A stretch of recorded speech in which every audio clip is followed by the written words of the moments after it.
அஸ்ட்ரோசைன் channel வாயிலாக உலகெங்கும் வாழ்ந்து கொண்டிருக்கும் சகோதர சகோதரிகளுக்கு அன்பார்ந்த வணக்கங்கள் மற்றும் வாழ்த்துக்கள். இன்றைக்கு நம்ம பார்க்கக்கூடிய காணொளியானது 2026 ஆகஸ்ட் மாத ராசி பலன்களை பார்க்க போகிறோம். முதலில் இந்த மாதத்தினுடைய கிரக நிலைகளை பார்க்கலாம். அப்போது சனி பகவான் வக்ரமாக மீனமனையில் அமர்ந்திருக்க போகுது. அதே போல் குருவும் சூரியனும் இணைந்து கடகத்தில் அங்கே குரு பகவான் உச்ச பலத்தோடு இருக்குது.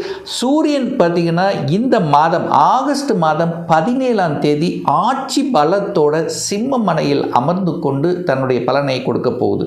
புதனுடைய பெயர்ச்சி இருக்குது. ஆகஸ்ட் மாதம் 5ஆம் தேதி புதன் பகவான் கடகமனைக்கு பெயர்ச்சியாகிறது. அதன் பிறகு ஆகஸ்ட் மாதம் 22ஆம் தேதி சிம்மமனைக்கு பெயர்ச்சியாகிறது. இந்த ராகு கேதுக்கள் பார்த்திங்கன்னா ராகு பகவான் கும்பமனையில் இந்த மாத தொடக்கத்தில் சந்திரனோடு வீட்டிருக்க, கேது பகவான் சிம்மத்தில் அமர்ந்திருக்கு. சுக்கிர பகவான் நீச்சமாக கன்னியில் அமர்ந்திருக்கு. செவ்வாய் பகவான் புதனில், அதாவது மிதுன மனையில் புதனோடு சேர்றார் ஆகஸ்ட் மாதம் 2ஆம் தேதி. இதுதான் இந்த மாதத்தினுடைய கிரகமைப்பு. இந்த கிரகமைப்பை வைத்துக்கொண்டு துல்லியமாக 12 ராசிகளுக்கும் இந்த ஆகஸ்ட் மாதம் என்ன செய்ய போகுது, என்ன நடக்கப் போகுது, என்ன மாதிரியான தெய்வ வழிபாடு உகந்தது என்பதை பற்றி டீட்டெயிலாக நம்ம பார்க்க போகிறோம். ஸ்கிப் பண்ணாமல் முழுவதும் பாருங்கள். கண்டிப்பாக ஏதாவது ஒரு ரூபத்தில் உங்களுக்கு யூஸ்ஃபுல்லாக இருக்குங்கிறதுல எந்தவித மாற்று கருத்தும் இல்லை. நம்முடைய சேனலை நீங்கள் ஃபஸ்ட்டு டைம் பார்ப்பவர்கள் என்றால் மறக்காமல் சப்ஸ்கிரைப் பண்ணிக்கிங்க. மிதுன ராசி அன்பர்களே, ஆகஸ்ட் மாதம் என்ன பலன் எப்படி இருக்க போகுது அப்படின்னு பார்க்கும் பொழுது, உங்கள் ராசிநாதன் என்று சொல்லக்கூடிய புதன் பகவான் ஆட்சி பலத்தோட வலிமையாக உட்கார்ந்திருக்கார். ராசிநாதன் வலிமை பெறுகிறது. அதே சமயத்தில் இந்த மாதம், அதாவது 5ஆம் தேதிக்கு அப்புறம் உங்கள் ராசிநாதன் 2ஆம் இடத்துல போய் அமர்ந்து அங்கே குருவோட உச்ச குருவோட சேருவது ஒரு அற்புதமான ஒரு அமைப்பு. அப்போது இந்த மாதம் முழுவதும் உங்களுடைய எண்ணங்கள், செயல்கள், சிந்தனைகள் சிறப்பாக இருக்கக்கூடிய அமைப்பு தான். தொட்டது துலங்கும், நினைச்ச காரியங்கள் ஜெயமாகும், மனசில் பாசிட்டிவ் எண்ணங்களை விதைக்கணும். செவ்வாய் பகவான் உங்கள் ராசியில் உட்கார்ந்திருக்கார். செவ்வாய் யார்? உங்களுக்கு 6ஆம் அதிபதி. கடன், நோய், எதிர்ப்பு, பகையை தரக்கூடியவன் செவ்வாய். அந்த செவ்வாய் ராசியிலேயே உட்கார்ந்துருக்கிறதுனால அந்த 6ஆம் இடத்து வேலைகளை செய்வார். அப்போ செவ்வாய் என்ன பண்ணுவார்? கோபக்கார கிரகம். சில சமயங்களில் கோபம், ஆக்ரோஷத்தை தூண்டிவிட்டு, அதாவது டென்ஷன் ஆக்குவார். ஸோ அதில் போகக்கூடாது. கோபம், ஆக்ரோஷத்தை முழுமையாக தவிர்க்கப்பட வேண்டும் இந்த மிதுன ராசி என்பர்கள். அதே சமயத்தில் பார்த்தீங்கன்னா 6ஆம் அதிபதி உங்கள் தலைமையில் உட்கார்ந்திருக்கார். கடன் தன்னுடைய கெப்பாசிட்டிக்கு மேலே போயிடக்கூடாது. அப்போ கடன் கேட்ட இடத்துல கடன் கிடைக்கும். அப்போ கடன் தன்னுடைய கெப்பாசிட்டிக்கு மேலே போயிடக்கூடாது.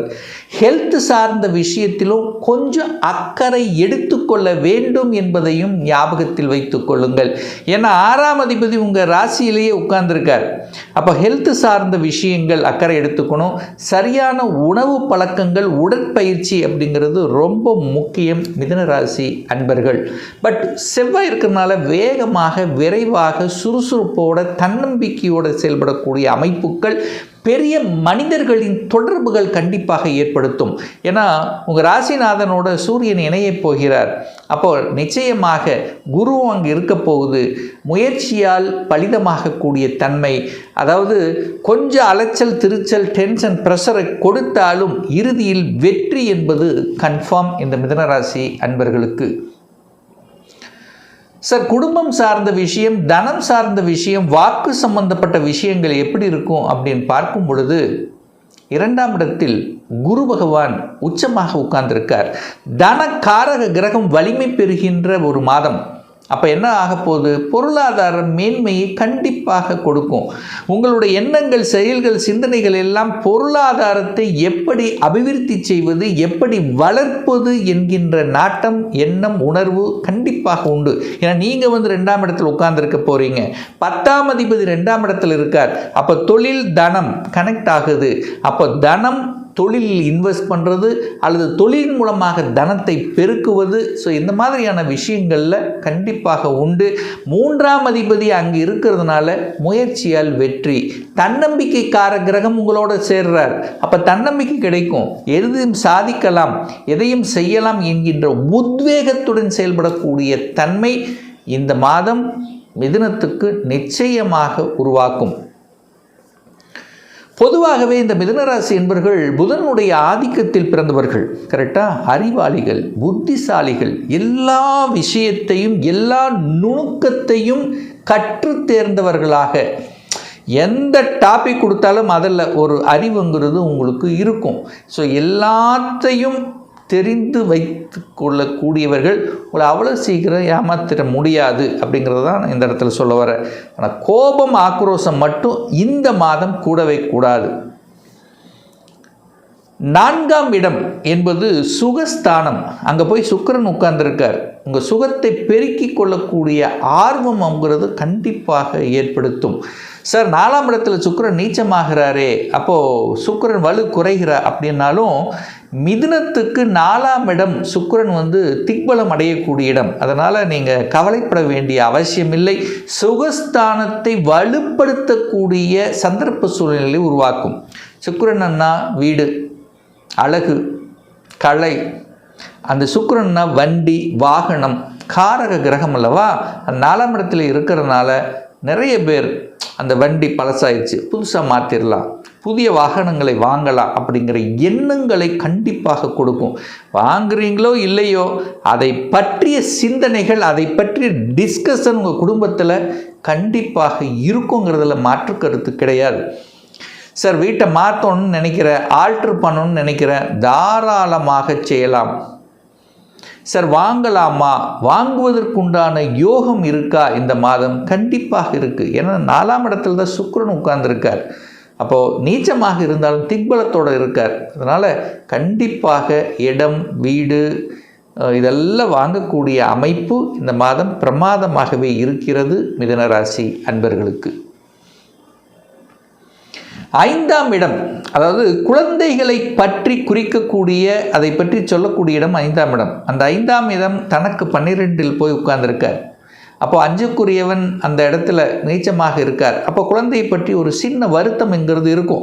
அதாவது படிப்பு சம்மந்தப்பட்ட, இன்னும் இந்த காலேஜ் கிடைக்கல, எந்த காலேஜுக்கு போகிறது, இது கிடைக்குமா, அது கிடைக்குமா, அது ஒரு மாதிரி ஒரு உணர்வுங்கிறது இருக்கும். ஆனால் கண்டிப்பாக ஜெயிப்பீர்கள்.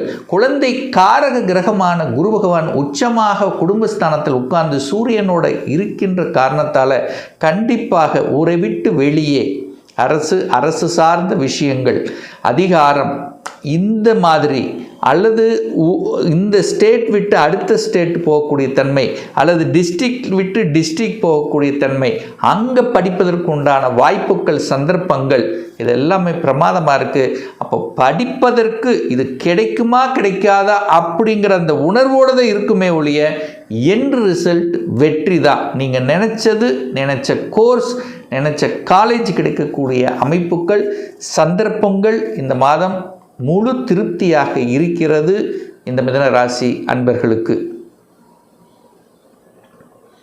சார் வேலை கிடைக்குமா?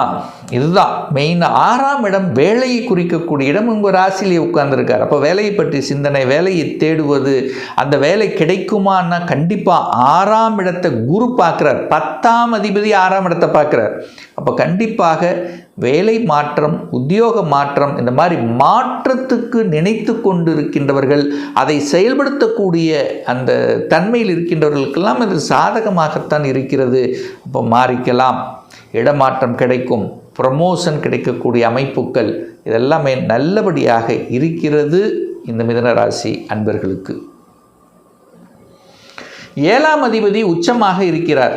7ஆம் இடம் என்பது கணவன் அல்லது மனைவியை குறிக்கக்கூடிய ஒரு கிரகம். அவர் உச்சமாக இருக்கார். கணவன் அல்லது மனைவி உச்சமாக இருக்கிறது, வலிமையாக இருக்கிறது. திடீர் அதிர்ஷ்டத்தையும் திடீர் பணத்தையும் தரக்கூடிய தன்மை. சொத்துக்கள் மூலமாக கணவன் அல்லது மனைவி சொத்துக்கள் சேர்க்கை, அல்லது சொத்து உங்களுடைய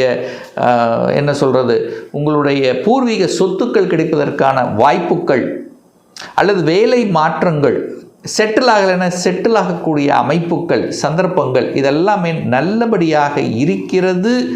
இந்த மிதுன ராசி அன்பர்களுக்கு ஒரு சிலர் 2ஆம் இடத்துல தான் உட்கார்ந்துருக்கு. திருமண வாய்ப்புகள் கைகூடும், திடீர்னு கைகூடும். ஏன்னா 7க்குரியவன் தனக்கு 8ல் உட்கார்ந்து உச்சமாக இருக்கார். அப்போ திருமணம் நிறைய தடைப்பட்டு கொண்டே இருந்தது, செட் ஆகலை. ஆனால் திடீர்னு செட் ஆயிரும். அதுதான் 7க்குரியவன் தனக்கு 8ல் உட்கார்ந்து உச்சமாக உட்கார்ந்துருக்கார். 2ஆம் இடமான குடும்பத்தில் உட்கார்ந்துருக்கிறதுனால குடும்பத்தில் ஒரு உறுப்பினரை இணைத்து கொள்ளக்கூடிய அந்த நிகழ்வு சாத்தியமாக இருக்கு. சுப காரியங்கள் செய்யக்கூடிய சந்தர்ப்ப சூழ்நிலைகளை கண்டிப்பாக உருவாக்கும். இந்த மாதம், இந்த ஆகஸ்ட் மாதம் பிற்பகுதியில் சாதகமாக இருக்கிறது மிதுனத்துக்கு. குரு பகவான் 8ஆம் இடத்தை பார்க்குறார். ஒரு நல்லவர் 8ஆம் இடத்தை பார்க்கும்போது கண்டிப்பாக ஊரை விட்டு நகரக்கூடிய வாய்ப்புகள், அதாவது நீங்களே திங்க் பண்ணிகிட்டு இருப்பீங்க, ஒரு சேஞ்சஸ் கொடுத்தா நல்லாயிருக்கும், ஒரு மாற்றமாக இருந்தால் நல்லாயிருக்கும், அல்லது ஒரு வெளிநாட்டு போகக்கூடிய தன்மை இருக்கா, அல்லது வெளிநாட்டு வேலை கிடைக்குமா, வெளிநாட்டு தொடர்புகள் கிடைக்குமா அப்படின்னா கண்டிப்பாக உண்டு. ஒன்று வெளிநாட்டு நண்பர்களுக்கு அறிமுகப்படுத்தக்கூடிய அமைப்பு, அல்லது வெளிநாட்டின் மூலமாக தனவரவு கிடைக்கக்கூடிய அமைப்புகள், சந்தர்ப்பங்கள் இதெல்லாமே நல்லபடியாக இருக்கக்கூடிய ஒரு மாதம். மறைந்த பணம், அதாவது எங்கேயோ கொடுத்து வச்சு ஒரு இன்சூரன்ஸில் போட்டு அதெல்லாம் ரிட்டன், இந்த டைமில் ரிட்டன் வருவதற்குரிய வாய்ப்புகள், சந்தர்ப்பங்கள் உண்டு. 10ஆம் இடம் என்பது தொழில். அந்த இடத்துல சனி உட்கார்ந்துருக்கார். 8ஆம் அதிபதி 10ஆம் இடத்துல இருந்து இப்போ வக்ரமாக உட்கார்ந்துருக்கார். மாற்றம் வருதா ஏற்றுக்குங்க. இந்த கோபப்படுறது, ஆக்ரோஷம் கூடவே கூடாது. கரெக்டாக, ஏன்னா செவ்வாய் ராசியில் உட்கார்ந்துருக்காரா, யாராவது ஏதாவது சொல்லிட்டான்னு டக்குன்னு கோபம் வரும். அந்த கோபம் வரக்கூடிய தன்மை இருக்கும். ஏன்னா சூரியன் 3ஆம் இடத்துல ஆட்சியாக இருக்க போகிறாரா. அப்போ இந்த கௌரவத்துக்காக அந்த ஒரு என்ன சொல்கிறது, ஒரு ஸ்ட்ராங் அந்த தன்னுடைய அந்த அதிகாரத்தை செலுத்துவது, இதெல்லாம் இந்த மாதம் கொஞ்சம் நிறுத்தி வைக்கிறது. அதாவது வளைஞ்சு நெளிஞ்சு இடத்துக்கு தகுந்த மாதிரி செயல்படுவது நல்லது. நல்ல மாற்றம் தான். எனக்கு குரு சனியை பார்க்குறார். சனி வக்ரமாக இருக்கார். அப்போ உக்கிரமாக செயல்படக்கூடிய 8 வலியை கொடுத்தது அந்த வலி நிவாரணமாக இருக்கிறது. அப்போ நான் என்ன சொல்ல வரேன்னா, வேலை மாற்றம், உத்தியோக மாற்றம் எது வந்தாலும் அதை ஏற்றுக்கொள்வது நல்லது. இந்த கோபம், ஆக்ரோஷம் பட்டுட்டு டக்குன்னு முடிவெடுக்கிறது, டக்குன்னு வேலையை விடுறது, கோபப்பட்டு எடுக்கக்கூடிய விஷயங்கள் கூடாதுங்கிறத மைண்டில் வச்சுக்கோங்க. ஆக மொத்தம் இந்த மிதுனராசி என்பர்களுக்கு இந்த ஆகஸ்ட் மாதம் நல்ல மாற்றத்தையும், இடம், நிலம், வீடு இதெல்லாம் நல்லாயிருக்கும். ஒரு நல்ல செய்தியை கொடுக்கக்கூடிய, ஒரு ரொம்ப நாளாக இந்த முயற்சி எடுத்தேன் சார், இது சக்ஸஸ் வரல, இந்த மாதம் அது கிடைப்பதற்கும், குழந்தை நலனை பேணுவதற்கும் இது ஒரு அற்புதமான ஒரு மாதமாக திகழ்கிறது மிதுனராசி அன்பர்களுக்கு.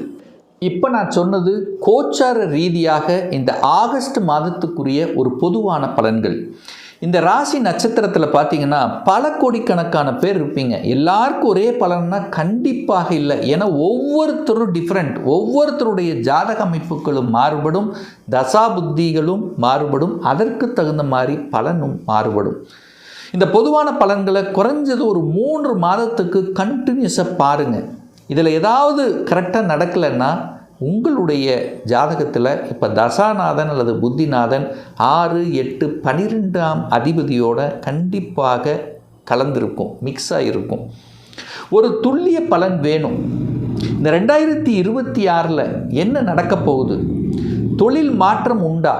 வேலையில் எப்போ ப்ரமோஷன் உண்டு? சொந்த தொழில் செய்வதற்குண்டான விதி கொடுப்பினே நம்மளுடைய ஜாதகத்தில் இருக்கா?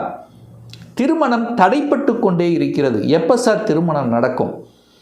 என்ன கோர்ஸ் படித்தா நமக்கு நல்லா இருக்கும்? அதாவது சிவில், மெக்கானிக்கல், இது மாதிரி நிறைய இன்ஜினியரிங் கோர்ஸ், மெடிக்கல் இருக்குது. அப்போ எதை படிப்பதற்குண்டான கொடுப்பினை இருக்குது? எப்போ குழந்தை பாக்கியம் கிடைக்கும், எப்போ வீடு கட்டுவேன், இது போன்ற கேள்விகளுக்கு துல்லியமான பதிலை நம்மால் கூற முடியும். ஒரு பர்சனல் கன்சல்டேஷன் எடுத்துக்கணும், ஒரு சுய ஜாதகம் பார்க்கணும் என்று விருப்பப்படக்கூடிய அன்பர்கள் டிஸ்பிளே தெரியக்கூடிய நம்பருக்கு வாட்ஸ்அப் மூலியமாகவோ ஃபோன் கால் மூலியமாகவோ தொடர்பு கொண்டு அப்பாயின்மெண்ட் பெற்றுக்கொண்டு நேரடியாகவோ அல்லது ஆன்லைன் மூலமாகவோ கன்சல்டேஷன் எடுத்துக்கலாம். நம்மளுடைய அலுவலகம் கோயம்புத்தூரில் அமைந்துள்ளது. அதாவது கோயம்புத்தூரிலிருந்து மேட்டுப்பாளையம் செல்லும் வழியில் வெள்ளக்கிணர் பிரிவு பக்கத்தில் அன்னாபூர்ண ஹோட்டலுக்கு அருகில் அமைந்துள்ளது. பிரியர் அப்பாயின்மெண்ட் வாங்கிட்டு நேரடியாக கன்சல்டேஷன் எடுத்துக்கலாம். நிச்சயமாக இந்த பதிவு ஏதாவது ஒரு ரூபத்தில் உங்களுக்கு யூஸ்ஃபுல்லாக இருக்குங்கிறதுல எந்தவித மாற்று கருத்தும் கிடையாது. இந்த ராசி நட்சத்திர நேயர்கள் அனைவரும் வாழ்க வளர்க வளம் பெறுக என்று எனது வாழ்த்தினை தெரிவித்துக் கொண்டு விடைபெறுகிறேன். நன்றி, வணக்கம், வாழ்த்துக்கள்.